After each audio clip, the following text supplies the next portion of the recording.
I used to smile, I used to dream. I had high hopes about the man that I could be.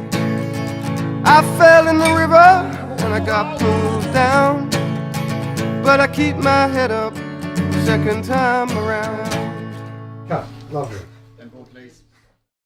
A Street Cat Named Bob was published in 2012. There have now been 7 books in the series, and the book went on to become an international bestseller, selling 5 million copies worldwide. So it does have this extraordinary appeal and a massive fan base. I mean, if you go to the book signings, it's quite surreal. Queues around the block.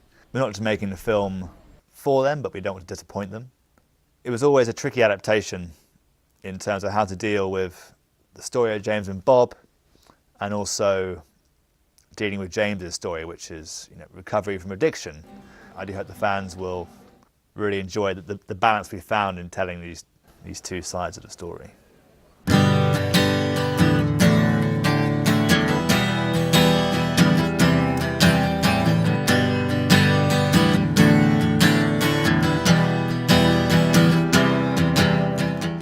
I think this story, the book James wrote, the reason it's touched so many people, I think, is it's got such a purity to it. I think it's pure and hopeful and beautiful in the way that by James's act of kindness, spending his last 20 quid on getting medication for Bob, and more than that, taking care of him and looking after him, they beautifully balance each other in their worlds, and they're both at that moment very vulnerable, and they sort of come together and they help each other, and there's, you know, there's something so kind of positive and beautiful about that. Excuse me, do you know whose cat this is?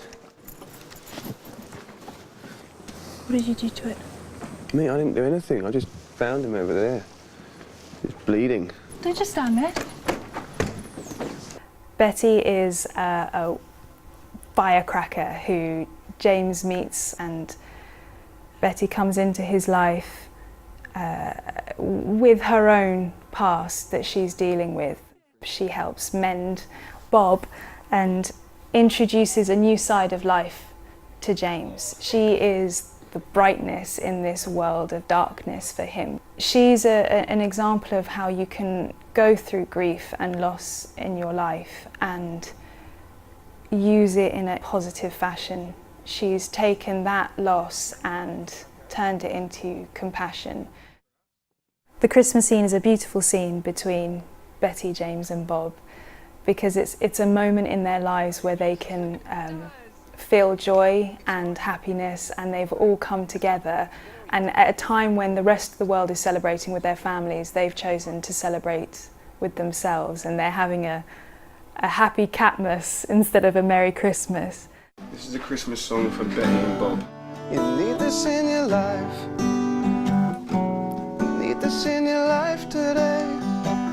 James is a very talented busker, and this is the first time that Betty hears him sing, and she's truly drawn to him by it. He's a beautiful singer, and he's got such a lightness in his voice, and it's the first time she sees that. And Bob just being in some sort of Christmas food coma on the sofa is just a really nice touch in the scene.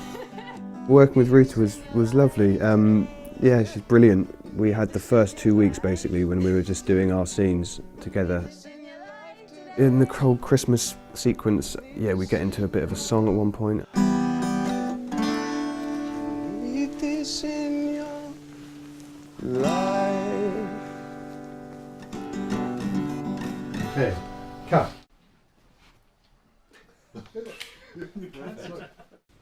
I found the story really compelling, that an involvement with an animal. We always think that they're just creatures that we feed and they look after and they love us and it's all very simple, but actually for many people it's much more than that, and the animal becomes a friend and becomes somebody with whom they communicate a lot and at a depth that we don't even completely understand.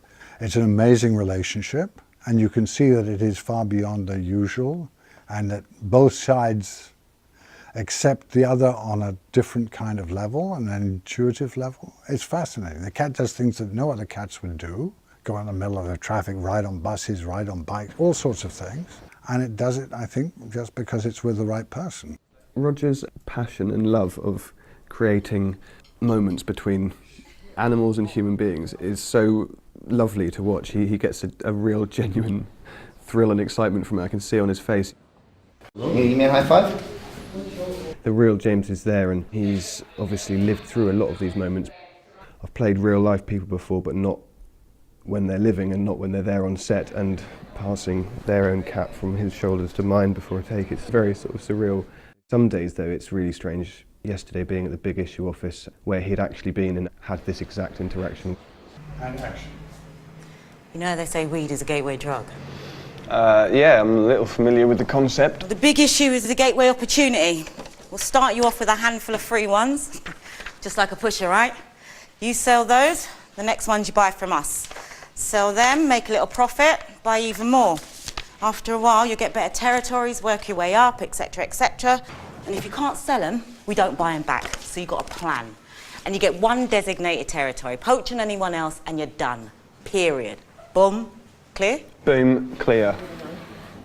It can be quite surreal to have James on set because I'll be playing a scene with fake James, with Luke, and I'll walk off and run into real James, and it's quite bizarre because the whole production is here because of him and Bob, and it's heartwarming, and it just keeps us with the knowledge of why we're doing it. I first had James round to my house about 5 days before we started filming, I think. But it was amazing to have the person you're playing and right there with you, and in ways it's given me a sort of confidence.